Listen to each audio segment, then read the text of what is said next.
Buenos días con todos. ¿Cómo les va? ¿Me escuchan?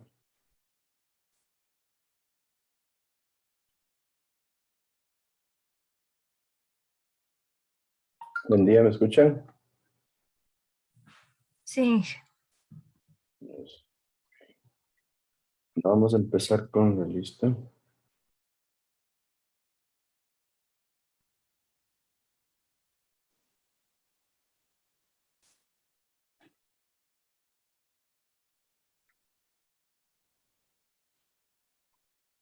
Está Estefanía Aguirre. Presente, Inge, buenos días. Buen día. Islen Albuja. Presente, Inge, buenos días. Buen día. Elan Andrango. Buenos días, Inge, presente. Buen día. David Baez.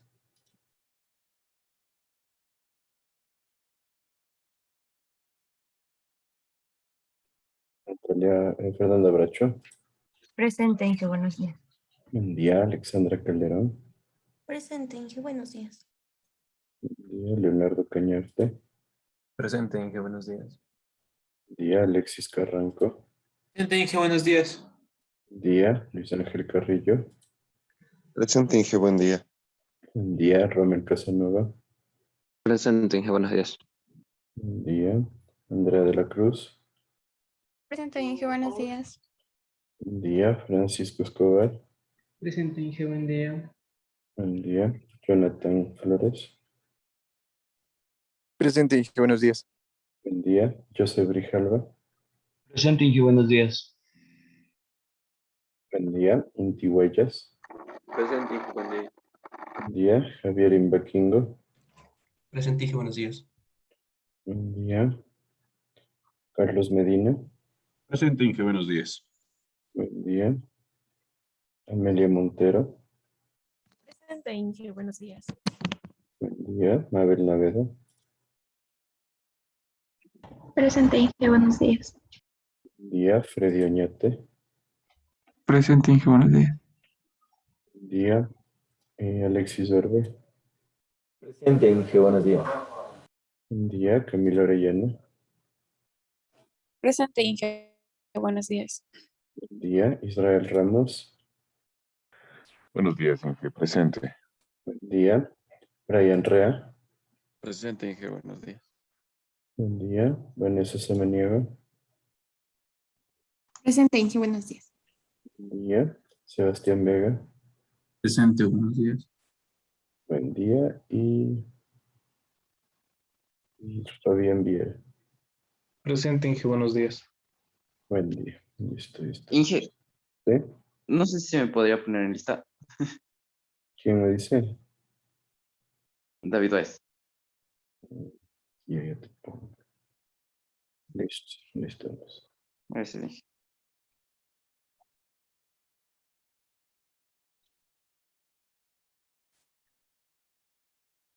Bueno, no se olviden que con ustedes quedamos el examen para el día, estaba para el día lunes después del feriado, ¿no es cierto? O sea, del lunes que viene en 8. Sí, Inge, lunes 15 me parece que era. Sí, es el 8. No, lunes 11, me parece que cae. Déjenme verificar.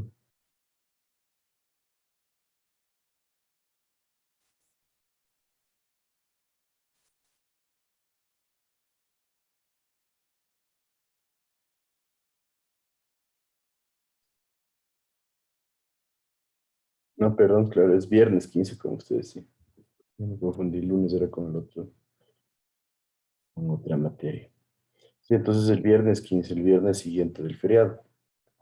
Por ende, hay que armar una tutoría antes, algo pequeño igual puede ser. Estamos la mayoría bien en notas.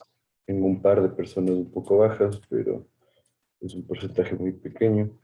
Lo que sí tengo es varias personas con bastantes faltas. Porfa, pónganse a revisar porque hay varios que ya superaron las 4 faltas y eso significa que tendrían que sacar 40, ¿no? Entonces, no es tan fácil sacar 40, así que pónganse pilas con eso. Hay que armar una tutoría y yo creería que podemos hacerla el día Ustedes tenemos clases el martes, podemos quedarnos el martes un ratito después, o cogernos unos 20 minutos antes de que se acabe la clase. Entonces, para que me ayuden con eso. eh, entonces, Esteban, que organices, por favor, con Ya, Inge, ya lo organizo entonces a tu todo pedido. sepa. Sí, pero según vi, todos están hoy día, así que, por favor, para simplemente evaluar cualquier duda que tengan antes del examen. Ya, Inge. Gracias. Listo, entonces, bueno, tengamos en cuenta que para este examen ya tendríamos un poco más de materia, la teoría es bastante, y la práctica ya tendría todo lo que son pozos profundos, y adicionalmente también se incluirían lo que son los tipos de fuente, a lo que nos faltaba, perdón, de los criterios de calidad en las fuentes, lo que es las captaciones, el diseño de la toma directa y el diseño de pozos. Eso sería el total de materia que iría incluido. Entonces, para que todos estemos en el mismo panorama y vayan ya revisando porque es la materia un poquito amplia. Habiendo dicho eso, vamos a continuar con el ejercicio. No lo acabamos, ¿no es cierto? Me parece que llegamos hasta el empaque de grava.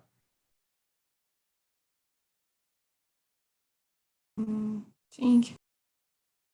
Terminamos de hacerlo del empaque de grava.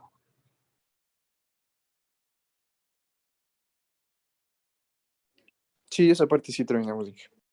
Sí, ya está, el de 60, el CU. Sacamos el coeficiente de uniformidad. Después el siguiente paso sería continuar con lo que es ya la abertura de la rejilla. O sea, ya la parte más compleja ha sido definida. Entonces, la abertura de la rejilla, si recordamos, nos dice que se la va a obtener en función de la abertura que tiene o que retiene el 90% de los materiales del empaque de grava. ¿Por qué creen que se hace esta solicitud? ¿Qué me dices, Fabián Viera? ¿Cuál crees que es la razón de esto?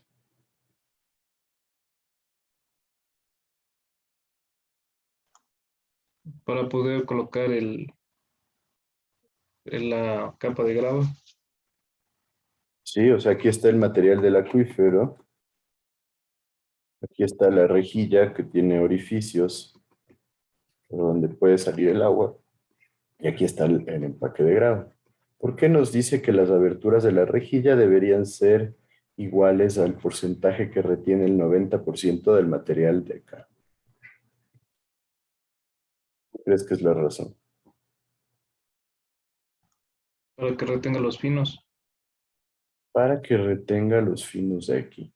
Solo el 10% del material del empaque de grava podría salirse por la rejilla, pero obviamente el empaque de grava también funciona como un filtro, entonces el porcentaje de material que podría salirse a través de la rejilla va a ser muy bajito, y eso es lo que buscamos, que la rejilla y el empaque de grava funcionen en conjunto, primero como filtros para evitar que el material del acuífero se salga, y después para dar estabilidad a todo el pozo, porque la rejilla va a soportar las cargas laterales y no va a permitir que se salga el empaque de grava y va a generarse una estabilidad general en el sistema. Entonces, por ahí esta necesidad. Ahora, entonces, para acabar este ejercicio, ayúdame, Javier Imbaquingo.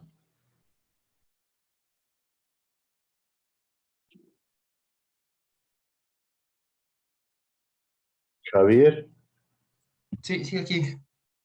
entonces, para acabar este ejercicio, ayúdame.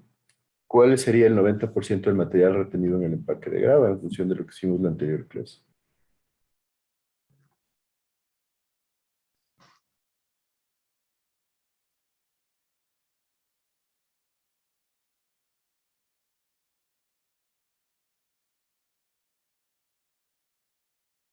Recuerdan que inclusive hicimos una tablita con la granulometría del empaque de grava.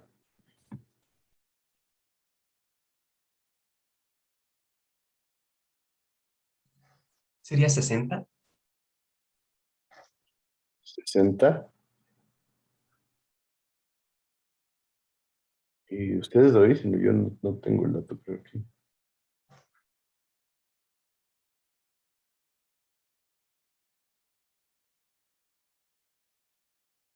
Es 54. 54, sí, exacto.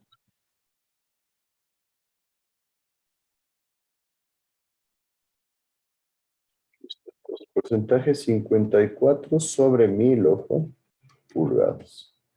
Eso significa que cuáles tendrían que ser o sea, cuál tendría que ser la abertura de la rejilla.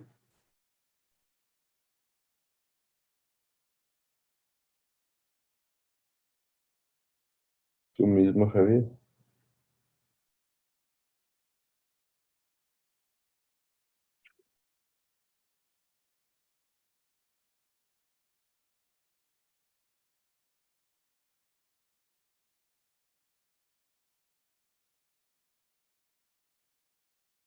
Javier. Sí, estoy buscando. ¿No sería 0.054? En pulgadas, pero nosotros estamos trabajando en milímetros. 37. 37 milímetros. 1,37 milímetros. 1,37. Sí. Sí, no, porque 54 sobre 1000 pulgadas no nos da una buena idea de cuál es la abertura. Ya con 1,37 milímetros sí tenemos mucho más claro la razón. Estamos hablando de un tamiz relativamente pequeño que retiene el 90%. Estaríamos hablando de que 1,37 es una arena gruesa prácticamente. Entonces, si ya nos ponemos a imaginar, el material del empaque de grava tiene tamaños mayores a 1,37 milímetros en el 90% de los casos. Un poquito para darle valores a esta idea. Listo, entonces, ya calculando la abertura de la rejilla, nosotros tenemos que determinar cuál es la longitud mínima de la rejilla. Para esto debemos utilizar la ecuación de la longitud mínima y la comparación con la recomendación de la norma. Entonces, para determinar la longitud mínima, vamos a partir de que los fabricantes nos tienen que dar una área neta de aperturas que tenemos por cada, en este caso, pie de largo de la rejilla, y nos dice que es 144.44 pulgadas por pie. Pulgadas cuadradas, perdón, por pie. Entonces, primerito debemos identificar a cuánto corresponde esta área neta en una unidad que esté en el sistema internacional, que es lo que estamos manejando ahorita. Entonces, ¿cuánto nos daría, Javier? Aunque me parece que la ecuación nos pedía otra. La ecuación nos pedía centímetros, me parece.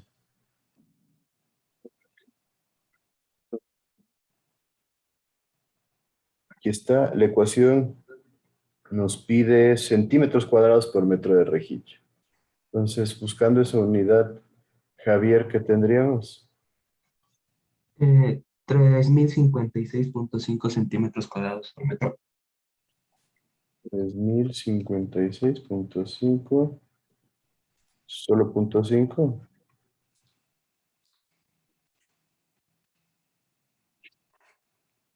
Entonces, ¿cómo era la ecuación de la longitud mínima?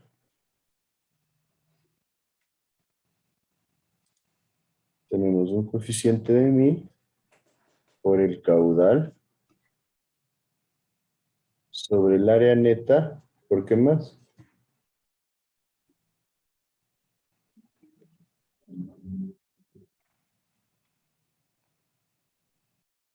Pues,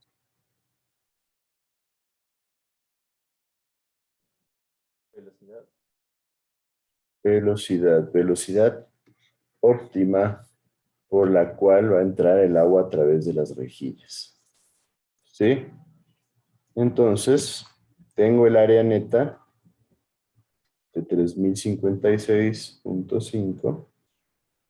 La velocidad tengo que determinarla. ¿De qué depende la velocidad? De la permeabilidad del acuífero, ¿Qué velocidad óptima seleccionaríamos, Javier?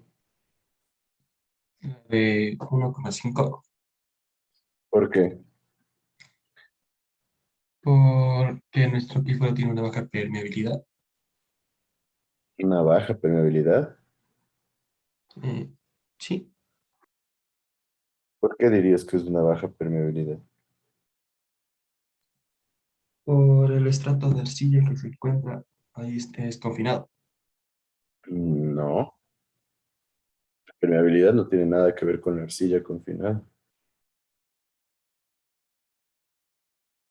No es por el valor de que nos está dando de 20.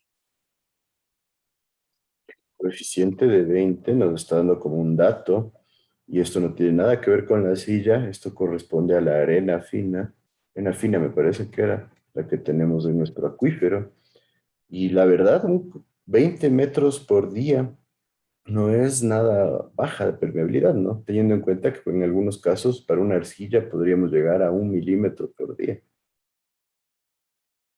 Entonces estaríamos hablando de 20.000 veces menos. Ahí sí ya sería una permeabilidad baja. Entonces hay que tener claro los conceptos que estamos manejando.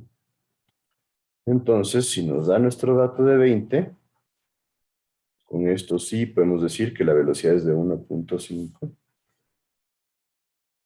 Ten en cuenta centímetros por segundo, pero la ecuación nos pide trabajar en centímetros por segundo. Y la ecuación nos pide trabajar en el caudal en litros por segundo. ¿Cuál es el caudal, Javier?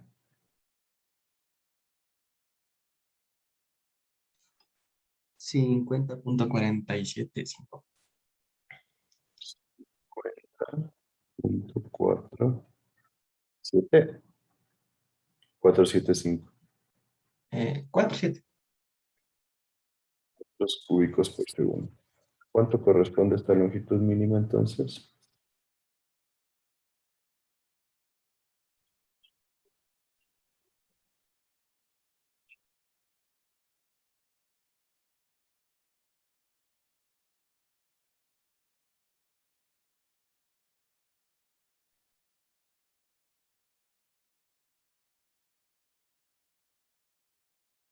Once coma 88. 11,88. Profe, ese 50,47 está en litros sobre segundo. Ah, sí, perdón. Sí. El dato tenía que estar en litros por segundo. Gracias por la acotación. Perfecto, ahí está. La respuesta nos da en metros, se mantiene 11,88. Entonces, hay que comparar este 11,88 con lo que nos dice la norma. Entonces, ¿qué necesitamos para evaluar lo que nos dice la norma? Tú mismo, Javier.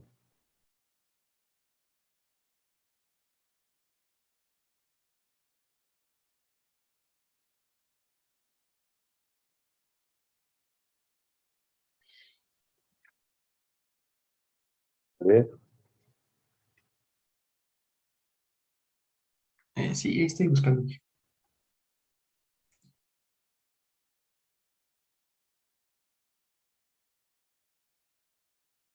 ¿en función de qué se trabajaba ahí? ¿Recuerdan?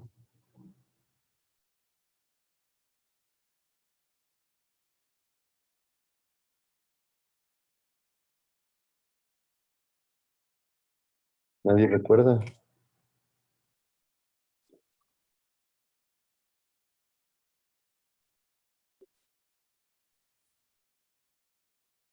El tipo de acuífero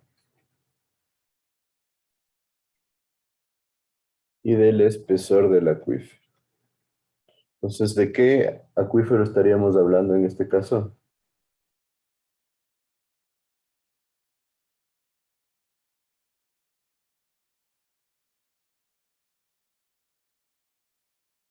Confinado. Es un acuífero confinado. ¿Podríamos decir que es homogéneo o no homogéneo?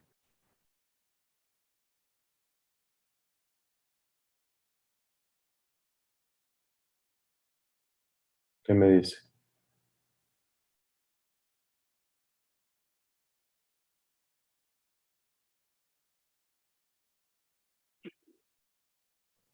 Sí, es homogéneo. Homogéneo. Nos está diciendo que no tiene ninguna subdivisión de material, que es solo una arena. Entonces podríamos hablar de que es un material confinado, perdón, un acuífero confinado con un material homogéneo. ¿Cuál es el espesor de nuestro acuífero? 20 metros. 20 metros. Entonces, vamos a ver qué decía la norma INE, que es para el Código Ecuatoriano de la Construcción. Acuíferos libres, no homogéneos, no. Confinados, no homogéneos, no. Acuíferos confinados y homogéneos. Depende del espesor. Entonces, nosotros estaríamos en el rango de que el espesor del acuífero es mayor a 15 metros. Sí, tenemos 20, ¿no es cierto? Nos dice se colocará la rejilla en por lo menos el 80% del espesor. Entonces, ¿a cuánto correspondería el 80% del espesor?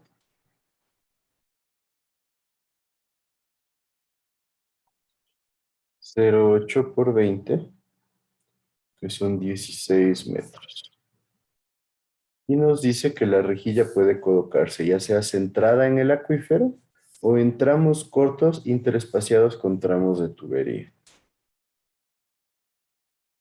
Entonces, Javier, ¿cuál seleccionarías tú y por qué?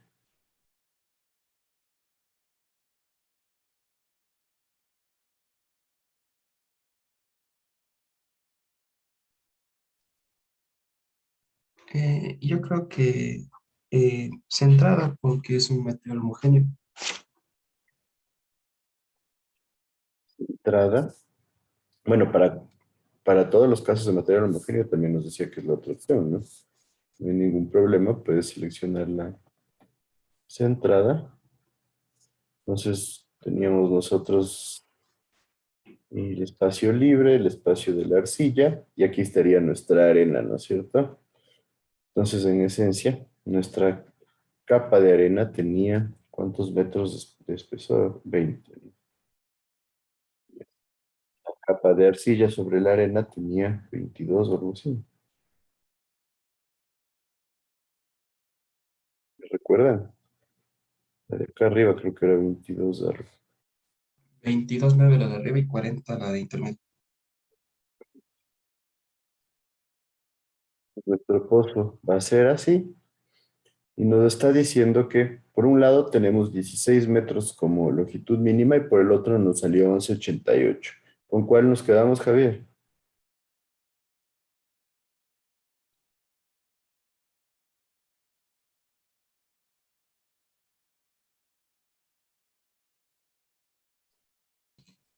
Con la de 88. 11,88. ¿Por qué? Ah, no, con la 16. ¿Por qué con la 16? Por el espesor de la arena. Por el espesor. Sale del espesor, sí, pero ¿por qué? ¿Cuál es la razón entre 11,88 y 16? ¿Por qué nos vamos con la de 16? Por lo que decía la norma. La norma dice una cosa, pero también tienes una ecuación que sale de la norma misma, ¿no? ¿Cuál es la razón para que tú elijas la de 16 cuando tienes dos opciones? Ese análisis quiero que lo hagas.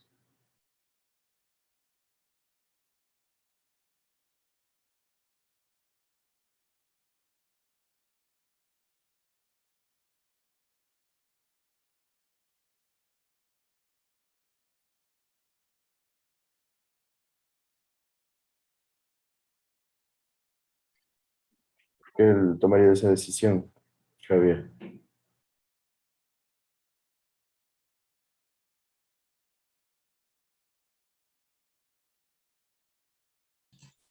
Porque es recomendable dejar un poco más de distancia por encima. Distancia por encima, ¿cómo? Estamos viendo el tamaño de la rejilla, ¿no? Dejaríamos más distancia por encima, capaz que elegimos el de 11, no el de 16.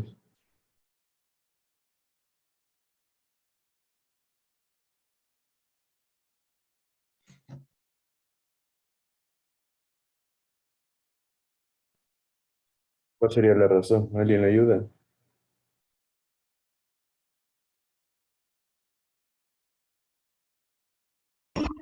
Inge, por lo que dice que la rejilla no debe ser el 80% y eso sería 12 de 15 y no entraría el de 11 sino el de 16, sería más práctico. Sí, por ahí, porque en esencia lo que estamos viendo es longitudes mínimas. Entonces, si por un lado la longitud mínima es 16 metros y por el otro lado la longitud mínima es 11,88, me tengo que quedar con la más grande de las dos, porque estamos hablando del mínimo. Entonces, esa es la razón para seleccionar los 16 metros. ¿Sí está claro para todos? Pensé que este análisis no iba a generar confusión.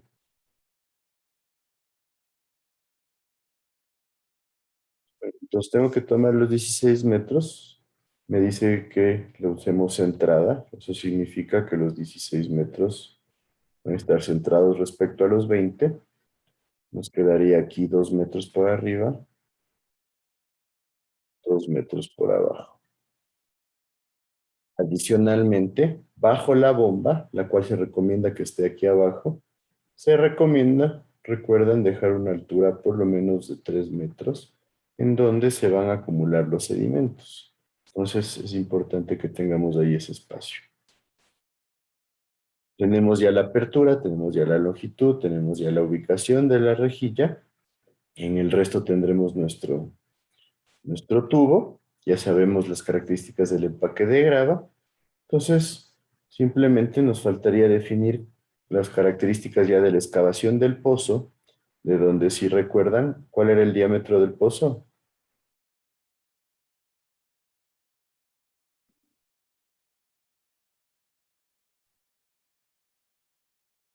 ¿Cuánto era el diámetro del pozo? ¿Me ayudan?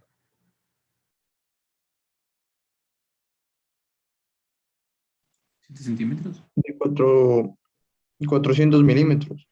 40 centímetros o 400 milímetros, perfecto. Habría que definir para el empaque de grava, me parece que eso no lo hicimos nosotros, un espesor del empaque de grava. La recomendación es que sea entre 7 centímetros y 20 centímetros. ¿Con cuánto creen que sería recomendable quedarse?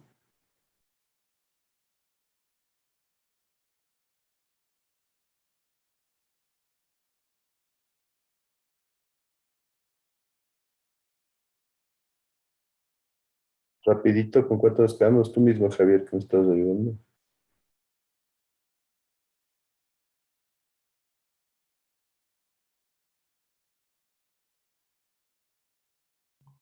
Con la de 7 centímetros por el espacio. 7 centímetros por el espacio. ¿A qué espacio te refieres? Al de 40. Bueno, no están mayormente relacionados. Puede ser de 7 centímetros. Tener en cuenta que el espesor de esta capa, o de este empaque, más bien dicho, de grava, va a depender de cuántos finos realmente creamos que tenemos en el acuífero, ya que lo que buscamos es evitar que esos finos se escapen de ahí. Entonces, habiendo dicho eso, me dice 7. ¿Cuánto tendría que ser el diámetro de excavación de nuestro pozo? De 54. De 54 centímetros. Entonces, en ese caso tendríamos que ver cómo se va a generar la excavación y ver si realmente hay la perforadora de 54 centímetros. En este caso también podríamos hacerlo mediante hincado, a ver si habría que ver si la hincadora puede excavar 54 centímetros o si no irnos al diámetro superior que se puede excavar, tal vez 55 o tal vez 60 centímetros. ¿Sí está claro ahí? Tengan en cuenta que la profundidad final de nuestro pozo va a ser de 40 más 22 son 62,9, más 20 son 82,9 y más 3 son 85,9 metros totales. Entonces es un pozo bastante profundo. Hablábamos de hincado que podríamos llegar hasta los 100 metros, me parece. Entonces estaríamos con cualquiera de las dos opciones. ¿Sí estaría claro ahí, sí, para todos?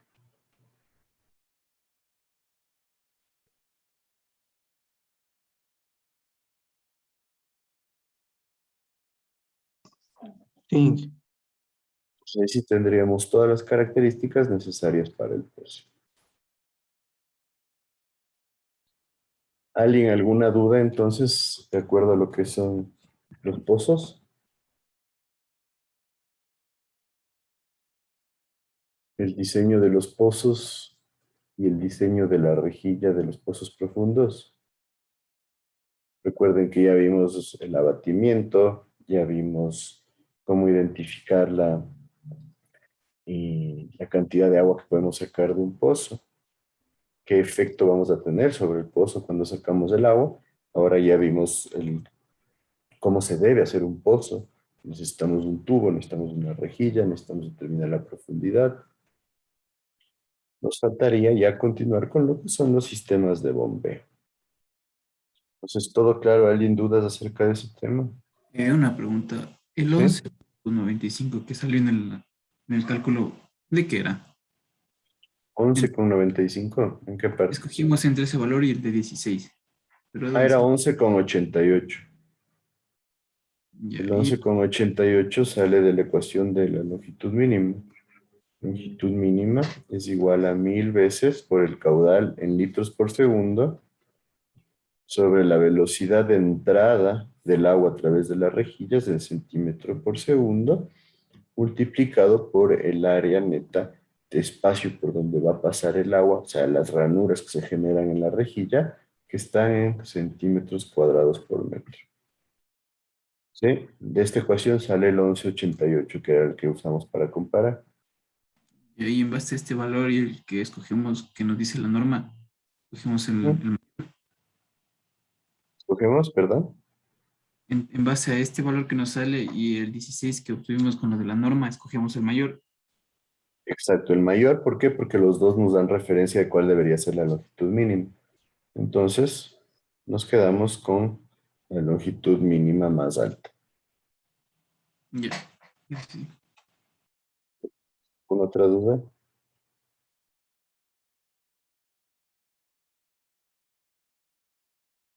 Bueno, entonces vamos a continuar con lo que son sistemas de bombeo. Los sistemas de bombeo ya los hemos revisado en hidráulica aplicada. Algunos me parece que cogieron conmigo, otros deben haber cogido con otros profesores, pero hace bastante hincapié en sistemas de bombeo. Entonces, vamos a tratar de avanzar un poco rápido la parte teórica porque yo considero que esto ya lo tienen bastante conocido. Entonces, en esencia, sabemos que el objetivo de un sistema de bombeo es elevar el nivel de agua. Y obviamente la línea de gradiente hidráulico. ¿Cómo la línea de gradiente hidráulico? Pues involucrando una altura de bombeo que genera un incremento de energía dentro del sistema. El nivel del agua, como efecto de ese incremento de energía, va a verse elevado y nos permite mover el flujo de agua de un punto de menor altura a un punto de mayor altura. Entonces, ¿cuándo utilizamos en estos casos de agua potable? Pues cuando la planta de potabilización está a un nivel más alto que la obra de toma, o sea, la obra de toma se encuentra más abajo y no se puede abastecer por gravedad. También se utiliza cuando hay tanques elevados. Cuando tenemos un tanque elevado, nosotros necesitamos sistemas de bombeo en muchos de los casos para llenar a los tanques elevados de agua.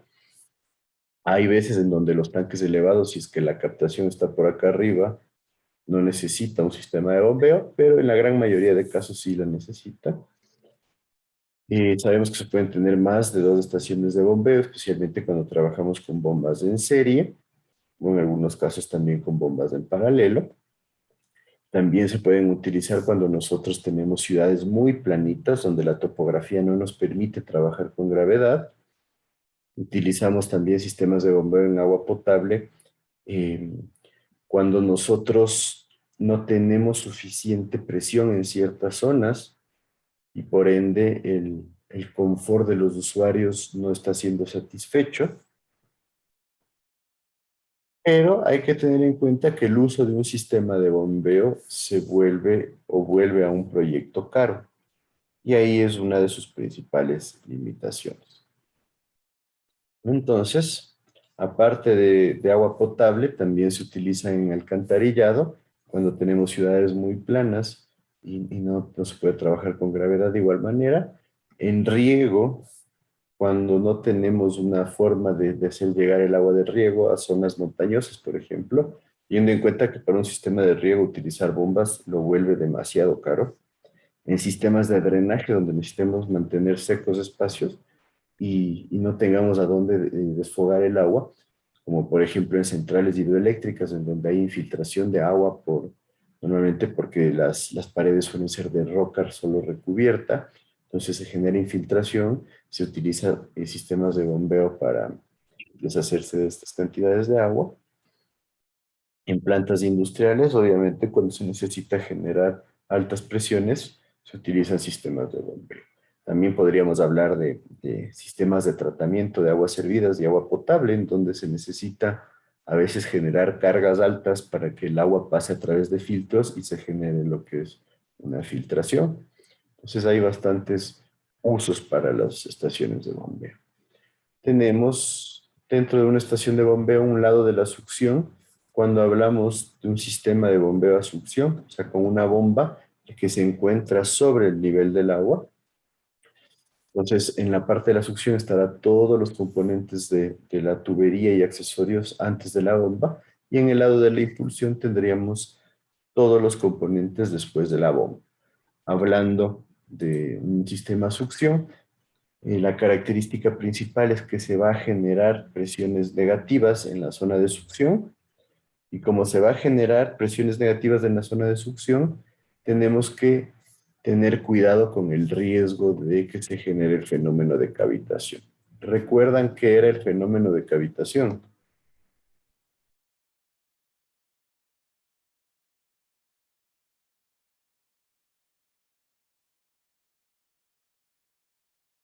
¿Qué me dices, Romer Casanova? El sistema de cavitación tiene que ver con los residuos, o sea, ¿Cómo con con el resto? lo que se estanca debajo del sistema. No, no tiene que ver con estancamientos. La cavitación tiene que ver con algo completamente diferente. Generación de burbujas. Generación de burbujas, sí. ¿Por qué se generan las burbujas? Por lo del golpe hidráulico, ¿no? No, el Por una golpe de variación, adriete no tiene que ver. ¿Perdón? ¿Por qué? por una Cambio de variación de presión. presión. Por una variación de presión. Entonces ahí viene en cuenta el análisis. El agua va a ebullir por la combinación de dos eventos. El primer evento es el incremento de temperatura y el otro es la presión. Entonces de ahí se nos forma una gráfica en donde nosotros podemos decir, por ejemplo, que a una presión de 10,33 metros de columna de agua, ¿a qué temperatura va a ebullir el agua?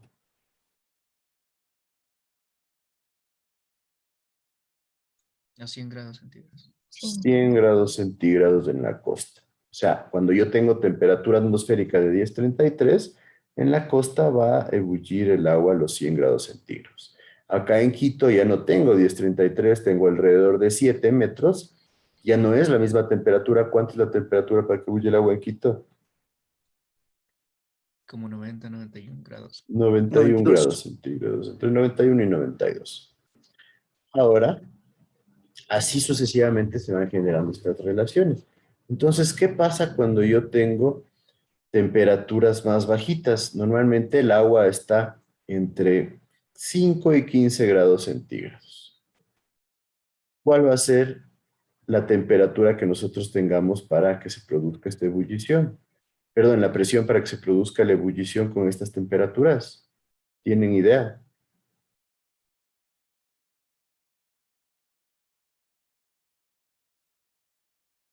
Y esto sí lo hemos revisado. Vamos a ver el 15 por aquí abajito. Normalmente este rango de presiones que correspondería entre 5 y 15 grados está alrededor de 0.25 metros de columna de agua. ¿Qué significa eso? Que cuando el agua está entre 5 y 15 grados centígrados, nosotros vamos a necesitar bajar la presión hasta 0.25 metros de columna de agua para que bulla la misma. Entonces ahí entra el sistema de bombeo a succión. ¿Qué sucede? Nosotros vamos a bajar la presión y cuando nosotros bajamos la presión hasta un punto menor a los 0.25 más o menos metros de columna de agua, va a empezar a ebullir el agua dentro de la tubería. Y cuando ebulle el agua dentro de la tubería, se empiezan a generar burbujas, las cuales se van a ir pegando en la tubería y se van a ir pegando en la bomba.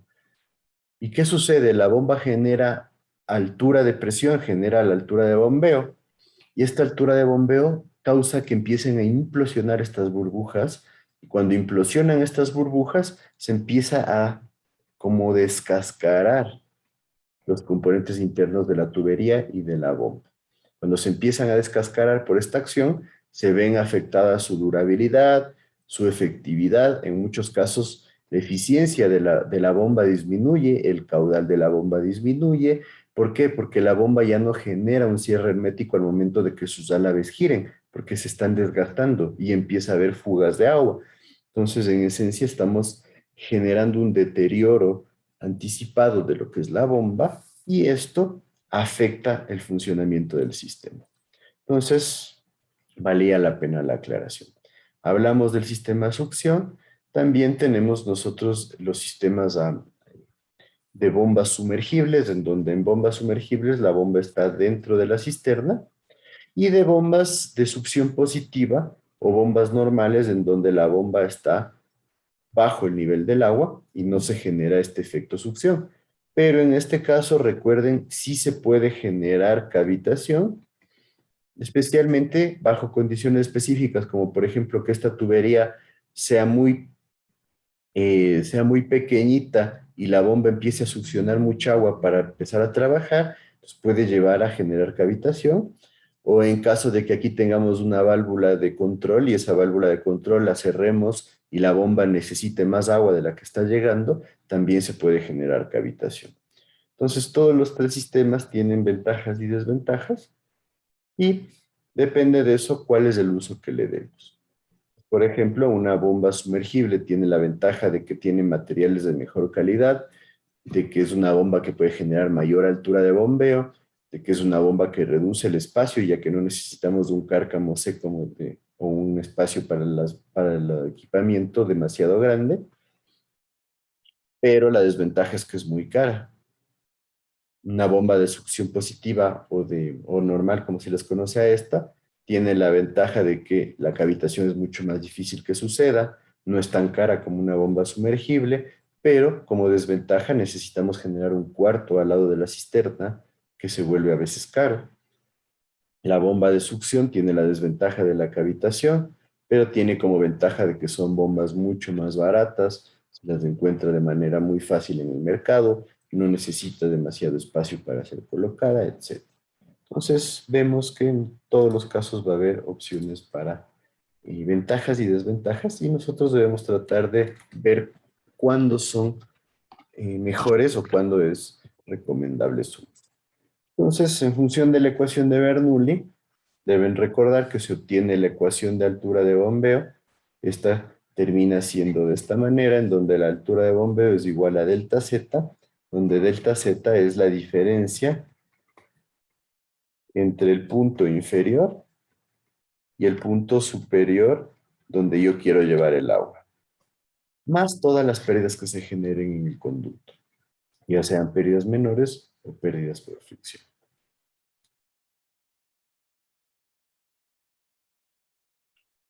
Por otro lado, la ecuación de potencia, para que no se olvide, puede venir dada de estas formas, como vemos aquí. Entonces, la potencia, en esencia, nace de esta ecuación, gravedad por densidad, que es peso específico, multiplicado por el caudal que vamos a transportar y multiplicado por la altura de bombeo que vamos a vencer, sobre la eficiencia. ¿Por qué sobre la eficiencia? Porque esta parte de aquí corresponde a lo que necesita el sistema de bombeo, o sea, la energía que necesita para funcionar nuestro sistema. Yo le divido para la eficiencia porque la bomba que yo compre tiene que tener mayor potencia que la que necesita el sistema, porque la bomba genera pérdidas de potencia, pérdidas de energía. Entonces, esas pérdidas de energía van relacionadas con la eficiencia de la bomba. Y la ecuación puede quedar de estas dos formas: 981 por la densidad de 1000, por el caudal, por la altura de bombeo sobre eficiencia, si queremos la respuesta en vatios, y a veces se trabaja directamente como 981 por caudal por altura de bombeo sobre eficiencia, cuando queremos obtener la respuesta en kilovatios.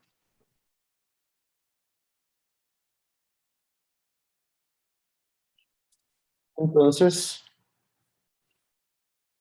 nosotros podríamos tener la potencia que se transfiere al agua en newtons metros por segundo con la ecuación que vimos, ¿no es cierto? Tendríamos el peso específico como densidad por gravedad en newtons por metro cúbico, el caudal en metros cúbicos por segundo y la altura de bombeo en metros. Entonces, en esencia, tendríamos lo mismo que ya hablamos.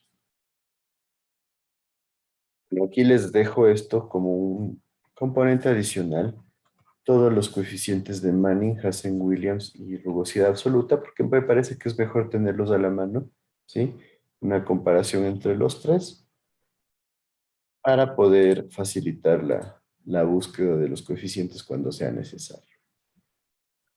Recuerden que en sistemas de bombeo también tenemos pérdidas menores. Les he puesto aquí varios coeficientes para válvulas y para accesorios, para tenerlos en cuenta. Esto simplemente como información adicional. Y esto ya lo hemos visto, así que rápidamente, en esencia la bomba tiene un sistema rotatorio en donde el rodete y los álabes son los encargados de generar el movimiento. El rodete es el que genera la rotación y los álabes son los espacios que se generan entre estas especies de aspas, las cuales van girando y entre el agua las cavidades, y conforme se genera la rotación, pasa el agua a través de la voluta y llega a la salida, que normalmente se encuentra en la parte superior de la bomba.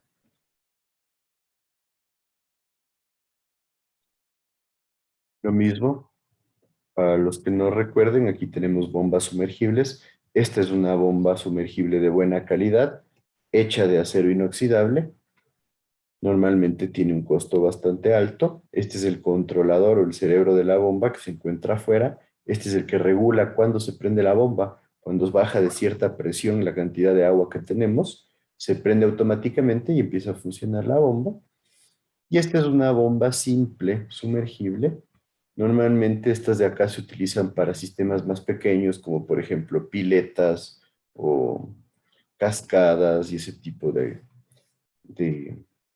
elementos más bien decorativos. ¿Cómo funciona? También tiene un sistema rotatorio en la parte baja, gira a alta velocidad, pero el funcionamiento va de la mano que tiene que sobrepasar toda la altura de la bomba hasta llegar al punto de salida del agua.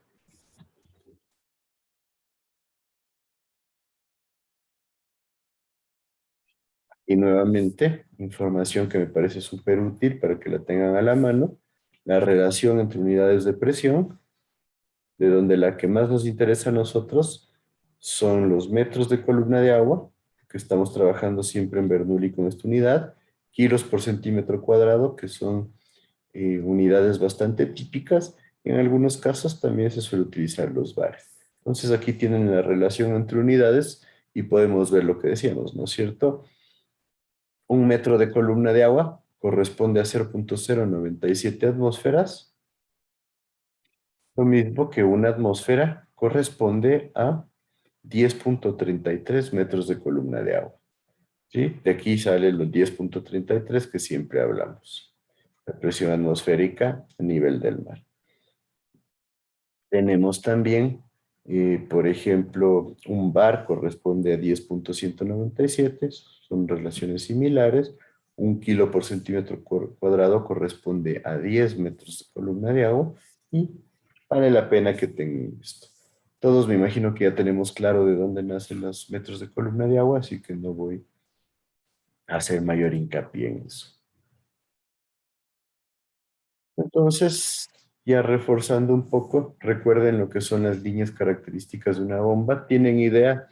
¿Me haces de acuerdo, Leonardo Cañarte, qué son las líneas características de una bomba? Eh, sí, me parece que eran en función de del caudal y de la altura de bombeo que podía disponer la bomba. Me parece que también había una curva en cuanto a la eficiencia, no estoy seguro. ¿Ya? ¿Y para qué nos servían las líneas características? Es para determinar cuál bomba se ajusta mejor a nuestro diseño. Nos sirven para la selección de un equipo de bombeo, perfecto. Y sí, cuando vamos de una bomba, las líneas características nacen de la ecuación de potencia. Entonces, por eso podemos relacionar nosotros, ponerlo, podemos relacionar entre sí los componentes internos de aquí. Siempre en las líneas características los vamos a relacionar en función de la altura de bombeo. Entonces vamos a tener una línea característica que relaciona, por ejemplo, la potencia de la bomba con la altura de bombeo. Potencia, altura de bombeo.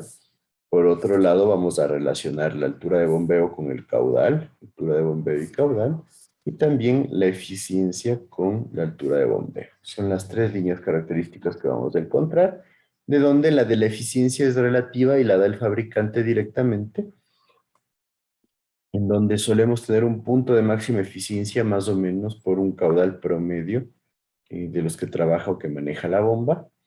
La potencia, en este caso específico, genera este tipo de curva, pero la potencia normalmente va a generar una curva en crecimiento. Es la idea. Esta bomba que está aquí es una bomba de gran tamaño. Si ustedes ven, trabaja más o menos entre 200 y 250 HPs. Entonces, una potencia de trabajo bastante grande. Entonces, normalmente tienen sistemas un poco más desarrollados para su funcionamiento. Entonces, por eso esta relación de aquí. Pero la tendencia es que la potencia crezca conforme la altura de bombeo se incremente, que es lógico, ¿no es cierto? Si yo tengo eh, una potencia de 1 HP, la altura de bombeo va a ser 1, pero si la potencia sube a 2 HPs y el caudal se mantiene constante, la altura de bombeo va a crecer también considerablemente. Entonces, de ahí este razonamiento. Hasta ahí estamos todos claros. ¿Recuerdan toda esta información? Les digo, voy a pasar un poco rápido porque es materia que ya está para mi gusto dado. ¿Qué me dicen ustedes? Sí, que sí, sí recordamos. Entonces, bueno, me pasé un poco de las 8, tomémonos un par minutos antes de continuar.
Bueno, continuamos, ¿me siguen?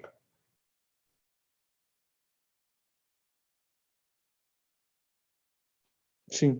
Sí. Entonces, nos seguimos viendo lo que son líneas características de manera un poco rápida. Vemos cómo se va generando influencia de los tipos de bomba, por ejemplo. Aquí hablamos de bombas sumergibles. Una bomba sumergible de 5 HP puede llegar a generar alturas de bombeo de sobre los 120 metros. Y ven una bomba sumergible de 2 HP puede llegar hasta generar cerca de los 60 metros de altura de bombeo.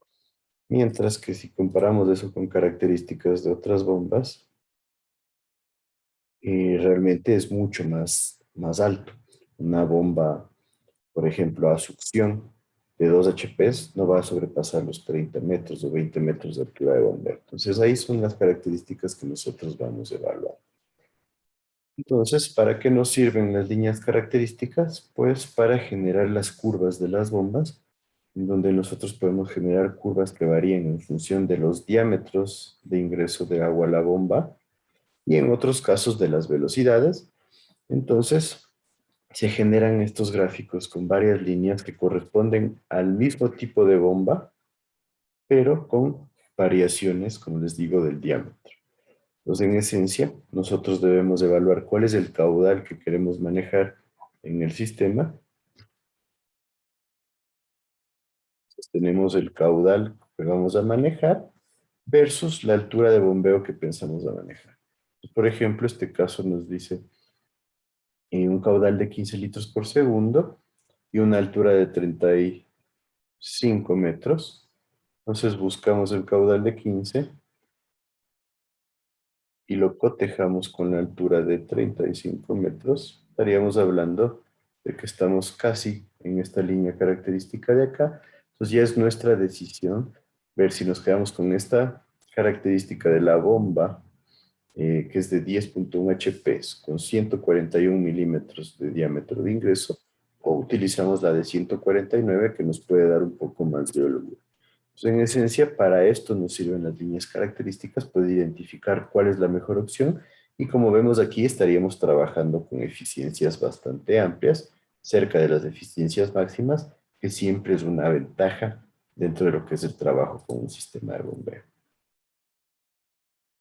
Entonces, para determinar el punto de operación de una bomba, nosotros relacionamos la línea característica o curva de la bomba que tome en cuenta la altura de bombeo respecto al caudal, que es la principal, y la comparamos con la curva del sistema.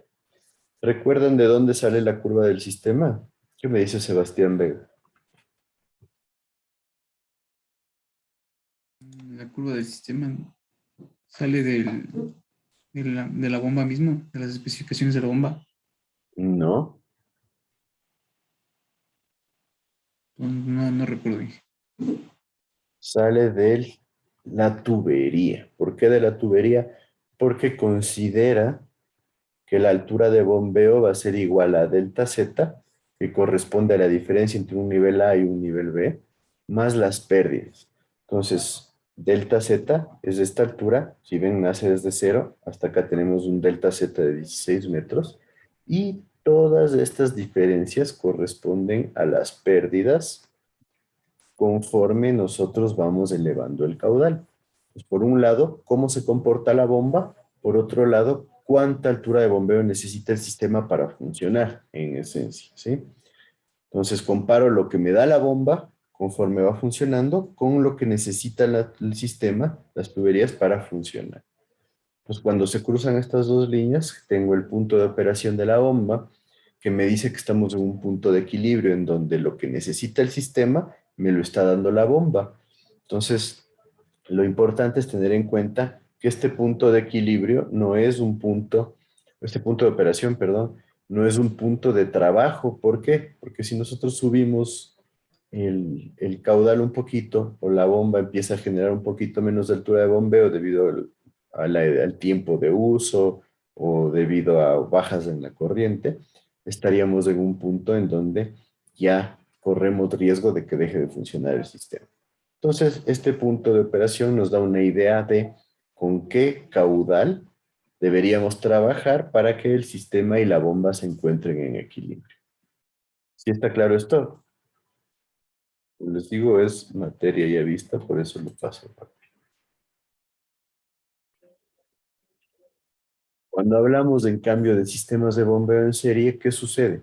Yo tengo dos o más bombas colocadas una tras la otra, ya sea seguidas o ya sea separadas, pero en los sistemas de bombeo en serie, lo que yo tengo que analizar es que las alturas de bombeo se sumen.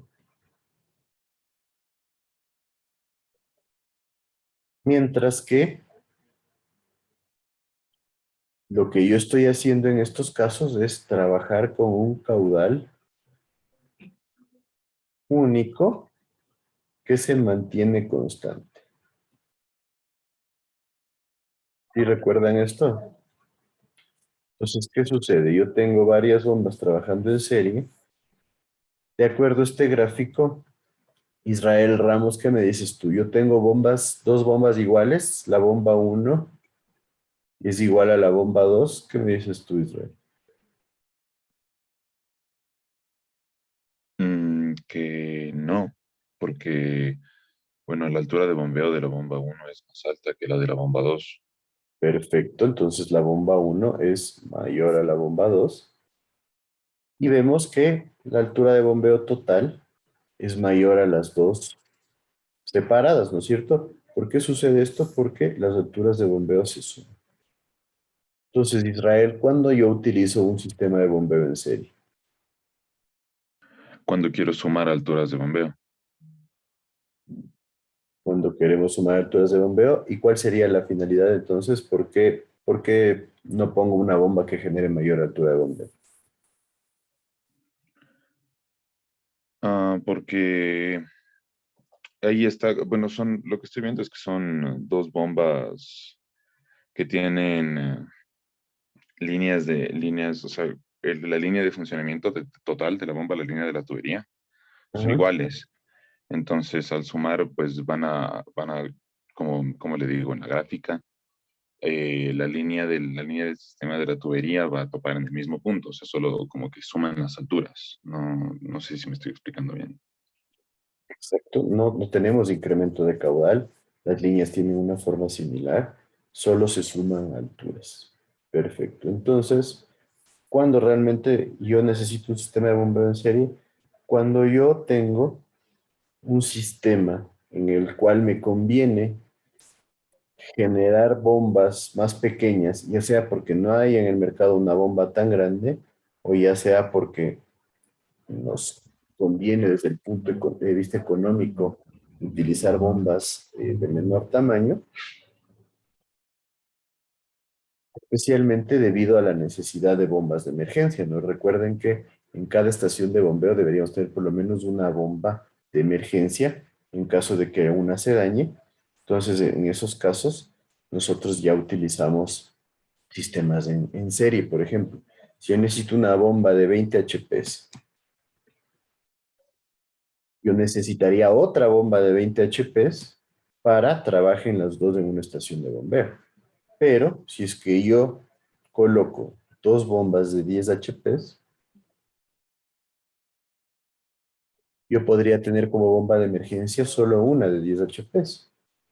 ¿Por qué? Porque estas dos van a trabajar en conjunto y si yo quiero darle descanso a la de acá, pues trabajan las otras dos en conjunto y me generan los mismos 20 HPs. En cambio, cuando tengo una bomba de 20 HPs, quiero darle descanso, necesito otra de 20 HPs para que el sistema funcione. ¿Está claro eso?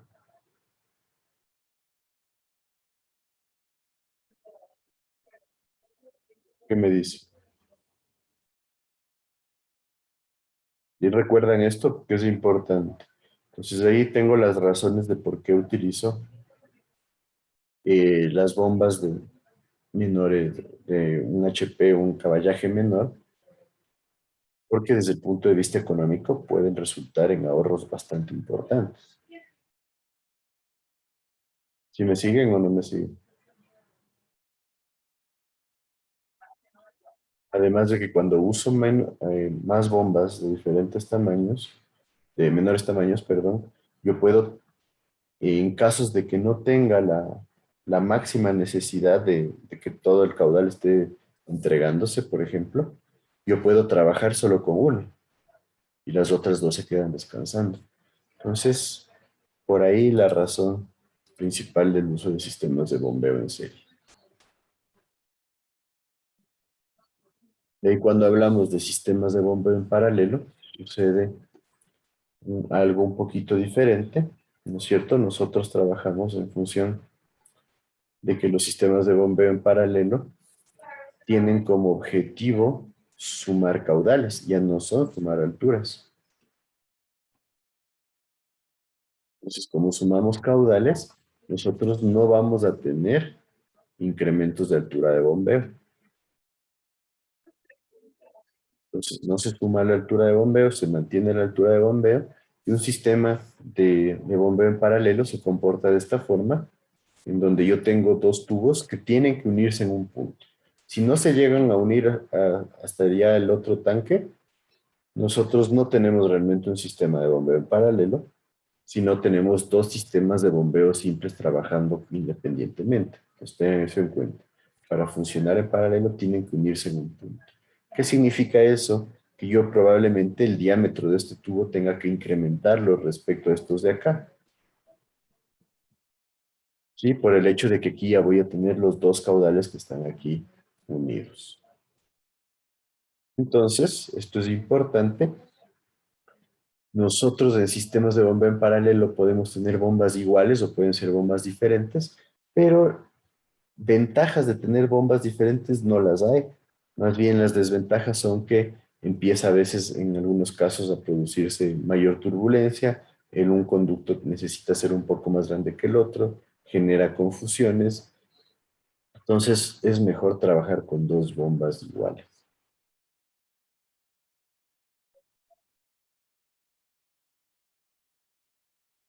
¿Cómo se comportan las líneas características? Pues en este caso tengo dos bombas iguales, como les digo, y la línea característica del sistema tiende a ser más alargada. ¿Qué significa que sea más alargada? Que estamos incrementando caudales.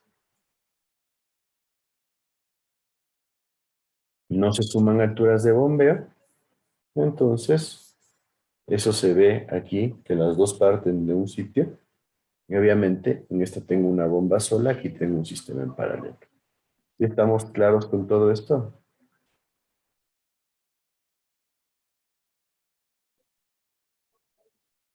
¿Qué me dicen?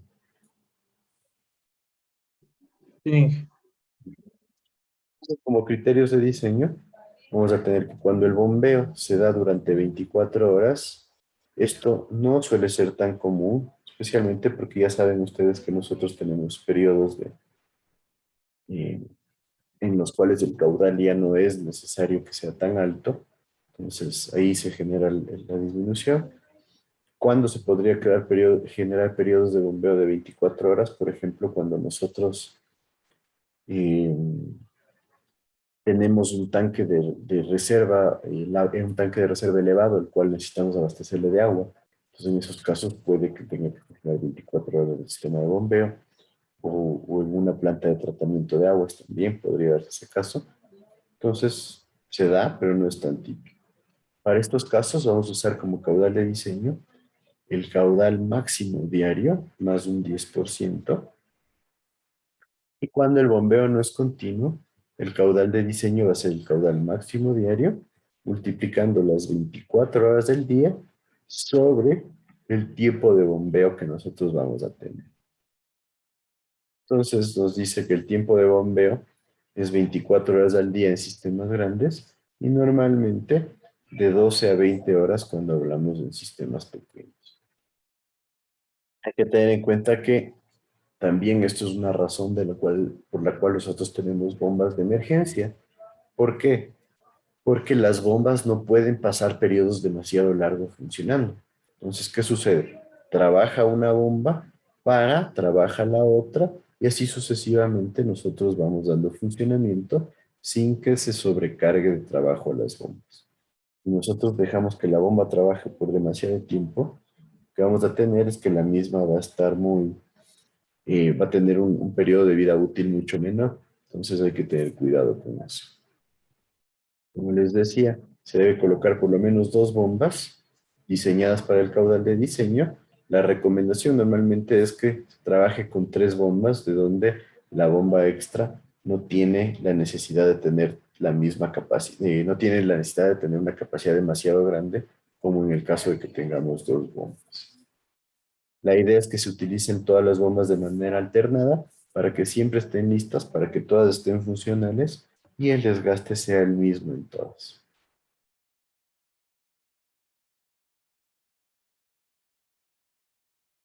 Nosotros tenemos que definir el diámetro de impulsión, ya que buscamos un equilibrio entre el costo y la cantidad de energía que estamos usando. Entonces, mientras más diámetro utilicemos, vamos a tener menos pérdidas de carga y por ende el costo de la energía va a disminuir. Entonces, ahí se viene a analizar el criterio de optimización. Entonces, la idea es tener claro que en optimización nosotros vamos a identificar cuánto nos cuesta que funcione el sistema de bombeo versus cuánto nos cuesta también el instalar el sistema de bombeo. Entonces, en esencia, la optimización va por ese lado. Evaluamos los costos ya del proyecto con los costos de operación y mantenimiento y nos enfocamos a cómo va variando el diámetro del sistema.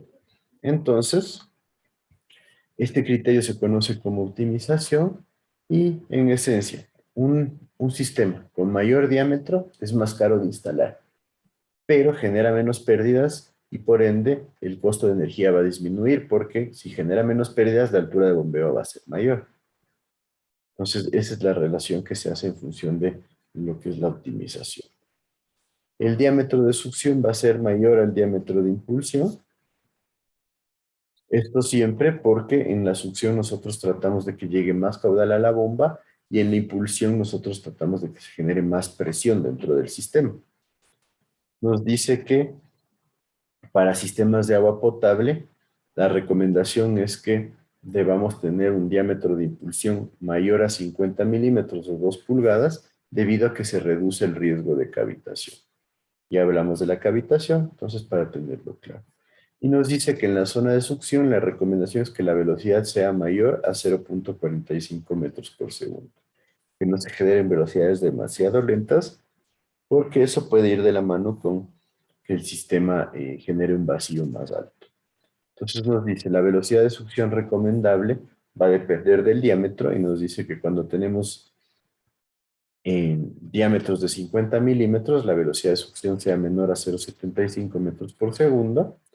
Cuando hablamos de 75 milímetros a 1 metro por segundo, de 100 milímetros 1.30, 150 1.45, de 200 a 250 milímetros 1.6, y cuando tenemos más de 300 milímetros, que ya es una tubería bastante grande, imagínense 12 pulgadas, velocidades menores a 1.80. Pues la velocidad mínima es esta de acá, la máxima es esta de acá, dependiendo del diámetro que utilicemos. Estas como recomendaciones generales de trabajo. Como criterios de diseño también tenemos que la velocidad de impulsión se recomienda que sea mayor a 1 metro por segundo, esto para evitar sedimentación. En algunos casos también se trabaja con el límite de 0.8 metros por segundo.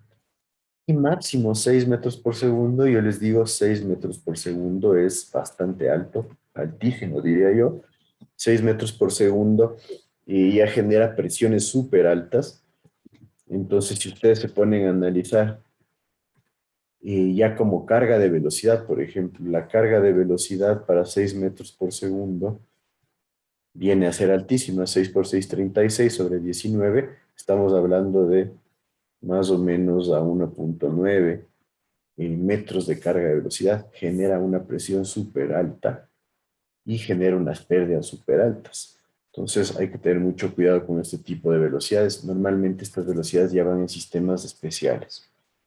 La recomendación típica es mantener la velocidad máxima entre 2.5 a 3 metros por segundo, como les he puesto aquí.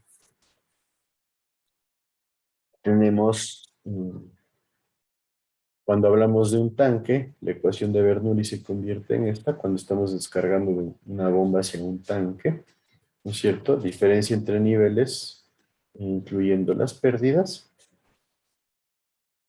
En esencia, delta Z más CQ cuadrado. Y cuando es descarga libre, nosotros tenemos velocidad en la descarga libre, simplemente sería delta Z más carga de velocidad y más CQ cuadrado de las pérdidas. ¿Y me siguen todos hasta aquí? Sí. Ya hablamos igual de la cavitación un poco. Entonces, se genera cuando la presión absoluta dentro del impulsor se reduce hasta alcanzar la presión de vapor, tal cual como ya avanzamos, ya hablamos un poquito. Se forman burbujas, el líquido comienza a hervir, colapsan debido a la acción de la bomba y se genera un deterioro total del sistema y especialmente del sello mecánico de la bomba. La carga neta positiva de succión es la que representa el análisis de la cavitación. Como les digo, esta materia ya es vista, por eso hablo rápidamente. Para hacerles de acuerdo, hablamos de succión negativa cuando el agua está sobre la bomba, perdón, cuando la bomba está sobre el agua, y succión positiva cuando el agua está sobre la bomba.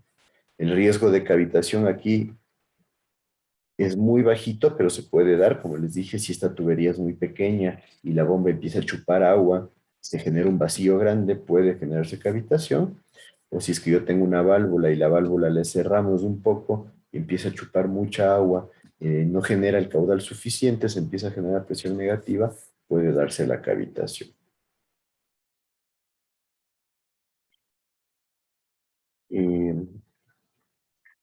En esencia deben acordarse, pero hablábamos de la carga neta positiva de succión disponible y la carga neta positiva de succión requerida, en donde la disponible es la que el sistema nos da para poder trabajar.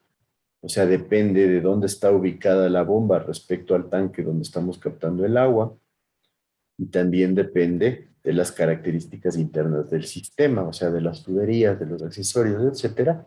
Y la carga de esta positiva de succión requerida va enfocada a la bomba propiamente dicho. Dentro de la bomba, ¿bajo qué cargas se va a generar la carga neta positiva de succión que tenemos de interna? Entonces, si esta carga que se genera internamente en la bomba llega a superar la carga disponible, que es la del sistema, se genera cavitación. Pero hay un concepto que es más fácil de manejar y es la altura de succión máxima. Entonces, la altura de succión máxima nos da una idea de a qué altura puedo colocar yo la bomba respecto al nivel de agua para que se genere la altura de succión máxima. Pues como les decía, desde el punto de vista teórico, la carga neta disponible debe ser mayor a la requerida, porque cuando esta sobrepasa a esta se produce cavitación, y nos da obviamente la idea de que tengamos un factor de seguridad. No vamos a trabajar al límite, entonces la carga requerida nos la da el fabricante y nosotros le solemos incrementar ya en un porcentaje de alrededor del 20 o 25% o de un factor de seguridad alrededor de 50 centímetros. Con eso ya tenemos tranquilidad para trabajar. Entonces, la carga neta disponible depende de la presión atmosférica, de la diferencia de nivel que tengo entre el agua y el eje de la bomba, las pérdidas que les decía que se generan en el conducto y accesorios, y también de la presión de vapor, porque a esta presión se produce la cavitación. Mientras que la requerida nos la da el fabricante, y como nos la da el fabricante, nosotros la encontramos normalmente en curvas del fabricante. Aquí les he puesto el cuadrito que hablábamos al principio de la clase. Cómo va la presión de vapor en función de la temperatura. Vemos que cuando tengo 10.33 metros de columna de agua de presión, la temperatura de ebullición es de 100 grados. Y lo que yo les decía, cuando hablo de temperaturas entre 5 y 20, estamos hablando de alrededor de 0.20, 0.25 metros de columna de agua para que ebulle el agua. Entonces, tema que ya hablamos. ¿Estaríamos todos claros hasta ahí entonces? Me faltaría aquí solo la ecuación que cuando hablamos nosotros de la altura de succión máxima, nosotros vamos a tener que esta altura va a ser la presión atmosférica menos la presión de vapor. Y aquí nosotros vamos a restarle lo que es las pérdidas, que sería la sumatoria de HF más HM dentro del sistema. Deberíamos restarle la carga de velocidad y deberíamos restarle el factor de seguridad. Entonces, en esencia, hablando a nivel del mar, yo tengo una presión atmosférica de 10.33 metros, una presión de vapor de 0.25 metros, y en esencia me dan más o menos 10 metros, vamos de 10.05 metros, menos todo lo que corresponde a pérdidas, carga de velocidad y factor de seguridad. Obviamente esto es independiente de cada sistema, pero podríamos decir que el total de esto está alrededor de 3 metros, sumando las tres. Entonces, a nivel del mar, yo podría trabajar con una altura de succión de alrededor de 7 metros de columna de agua. Ahora en Quito, como la presión atmosférica en Quito baja a 7, estaríamos hablando de alrededor de 4 metros de columna de agua de succión máxima que yo podría generar. Entonces, ¿me siguen cuál es el análisis? Sí, Entonces es importante porque de esta forma ustedes pueden más fácilmente calcular, ¿no? Bueno, si yo estoy viviendo en Quito y mi presión atmosférica es de 7 metros, pues la altura de succión máxima debería ser de 4. Ya, entonces me quedo con los 4 o capaz le pongo un poquito menos por seguridad, pero ya tengo un criterio importante.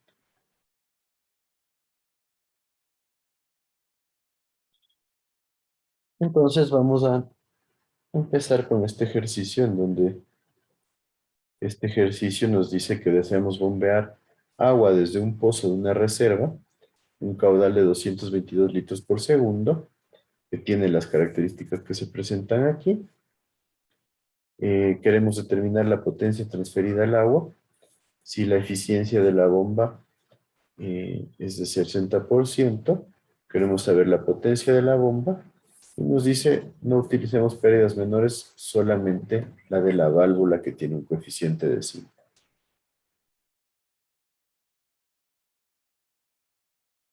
Entonces tenemos el lado a succión, una longitud de 6.1 metros, un diámetro de 45.72 centímetros y un coeficiente de fricción de 0.03. Y el lado de la impulsión con 12.2 metros de longitud, 30.5 centímetros de diámetro y 0.02 como coeficiente de fricción.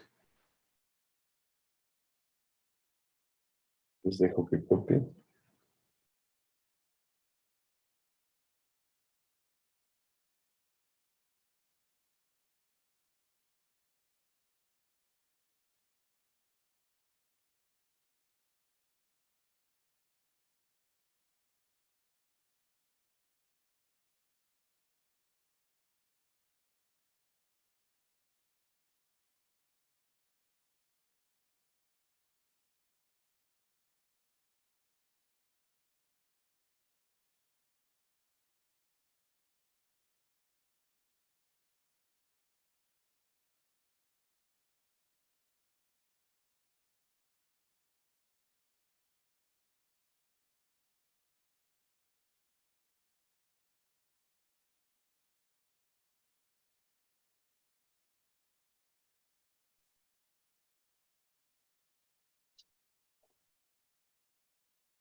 ¿Listos?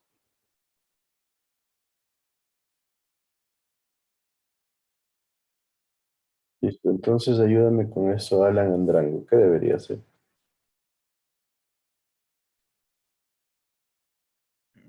Deberíamos determinar primero las pérdidas para luego calcular la altura de bombeo que necesitamos, para luego ¿Perfecto? después con eso poder calcular la potencia que necesitamos. Tenemos pérdidas por fricción primero, tenemos del lado de la succión. ¿A qué serían iguales las pérdidas por fricción? Al coeficiente por fricción. F. Sí, ¿Ya? ¿Recuerda la ecuación completa? por la longitud sobre el diámetro ¿Sí? por la velocidad al cuadrado sobre 2 veces la gravedad. En este caso ya tenemos los datos. Esto sería igual. Estamos hablando de la succión, 0.03. La longitud de 6.1 metros. El diámetro 45,72. Por la carga de velocidad que nosotros tendríamos, ¿no es cierto? Teníamos el dato adicional.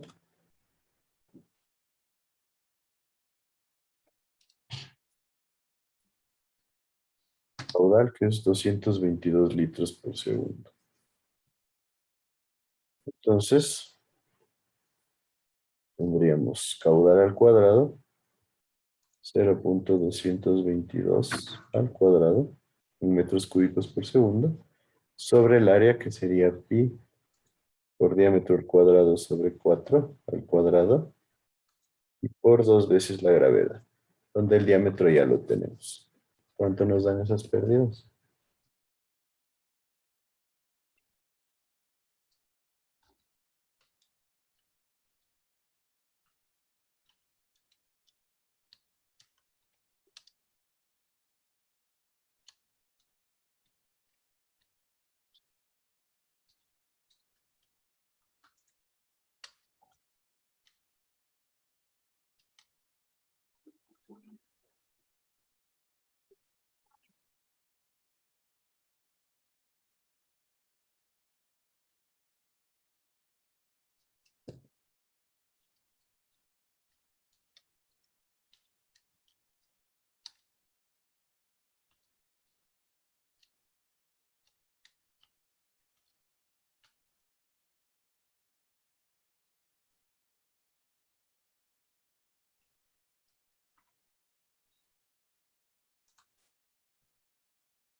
Me dio 0,037, pero 7, ¿me lo confirmo?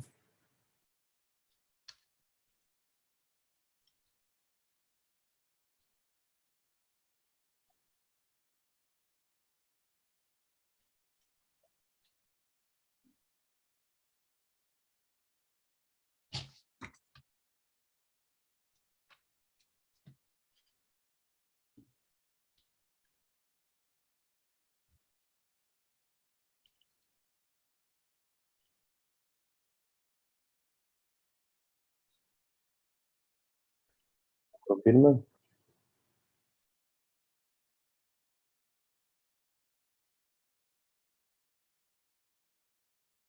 Sí, sí, está bien, Inge. Ahora tenemos el lado de impulsión.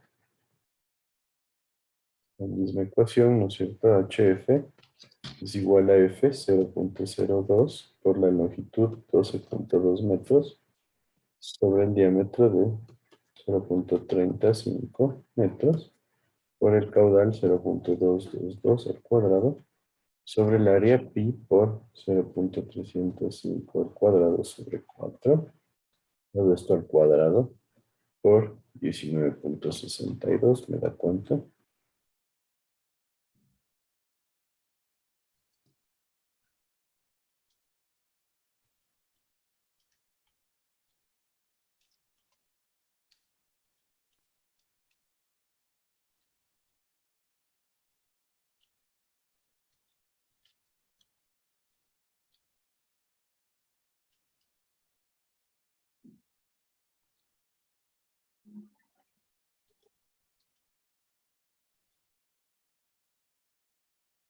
cero coma 376. 0.376 metros. Sí. Tan poquito seguro.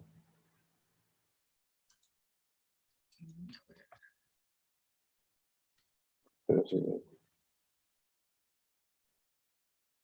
ahí, no me cuadra. Esta de aquí, No, en metros es 3.76 metros. ¿sí?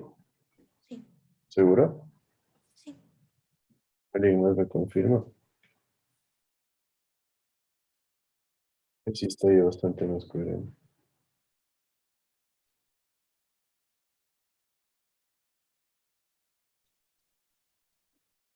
La otra sí nos da solo 0.037.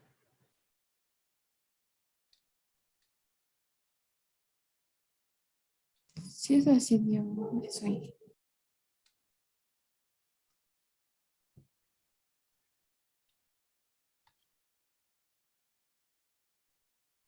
¿Alguien más que me confirme la segunda?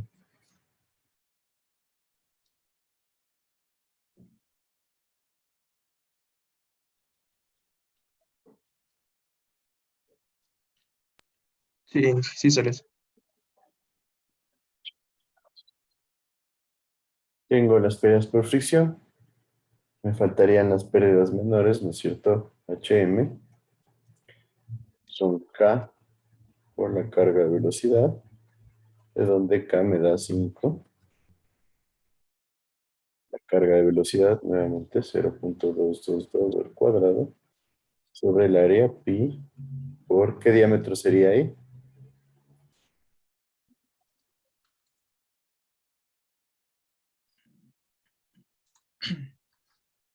Estamos en la zona de impulsión, entonces el diámetro de impulsión 0,35. las pérdidas menores me dan cuánto.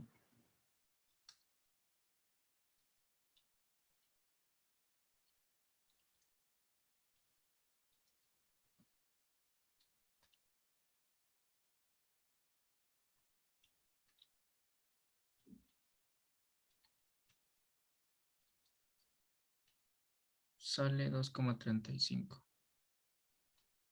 35 metros, ya tenemos un coeficiente de pérdidas bastante alto. Entonces, la sumatoria de HF más HM va a ser igual a 0.037 más 3.76 más 2.35, que me da cuánto.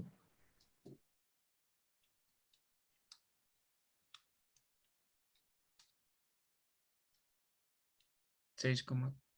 6,15. 6,15 metros.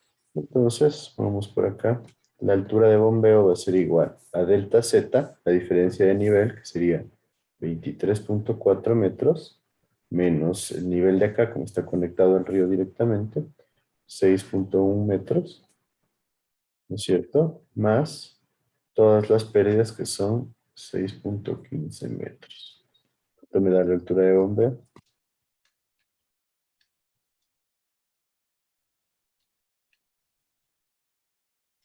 23,45.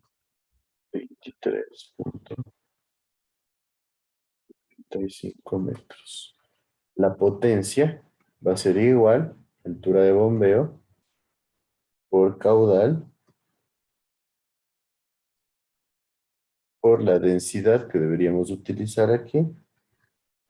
En este caso, podríamos utilizar 1000 o, para darles algo diferente, 999, ¿no es cierto? Kilos por metro cúbico. Y por el caudal, que era 0.222 metros cúbicos por segundo. Entonces, de esta potencia, teniendo en cuenta que esta es la altura de bombeo, ¿cuánto nos daría?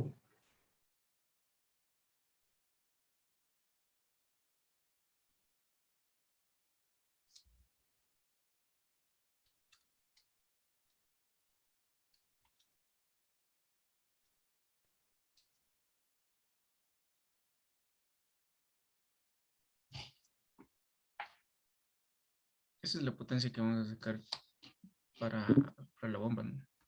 Claro, esta es la potencia que le estamos dando al sistema. Me parece que sí les di eficiencia. Pero sería sobre la eficiencia que es de la bomba. Bueno, esta es la potencia entregada. ¿Cuánto sería la potencia entregada?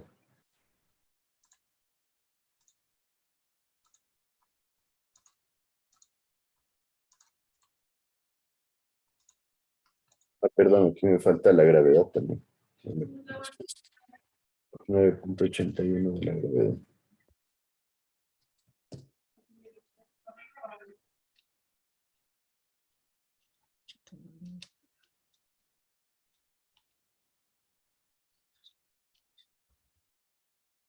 Vamos aquí para tener todo.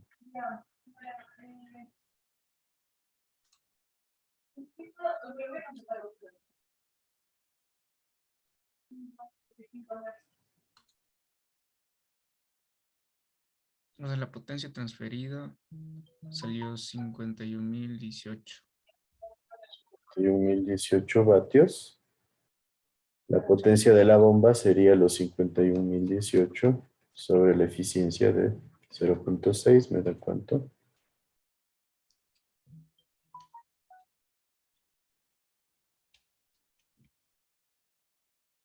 85.030. 5.030 vatios, que esto en HP se equivale a cuánto?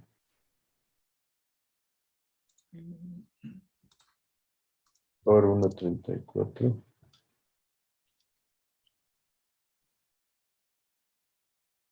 Dividido para 1000.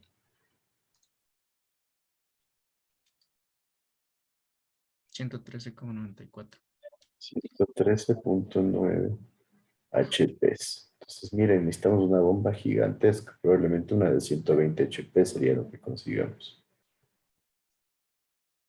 Vemos que es un sistema no demasiado gigante, ¿no? Pero el caudal es bastante grande. ¿Sí estaría claro entonces?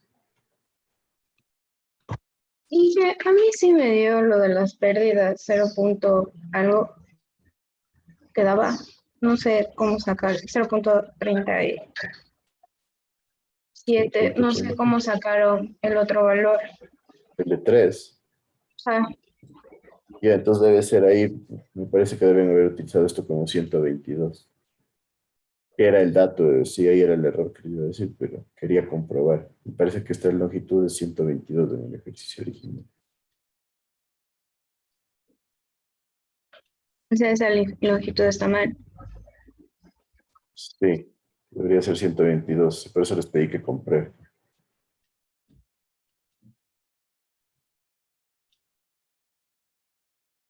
Sí, con 122 sí sale las pérdidas de 3.76. Sí. Para el día de mañana, por favor, quiero que revisen el segundo ejercicio que les puse, porque tenemos que acabar lo de ley de ley.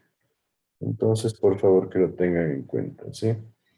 Y Ali me va a ayudar y vamos a tratar de resolverlo completamente mañana. Quedemos hasta ahí, entonces nos hemos pasado un par de minutos. Un buen día a todos. Gracias, Inge. Hasta luego. Gracias, Inge. Hasta luego. Gracias.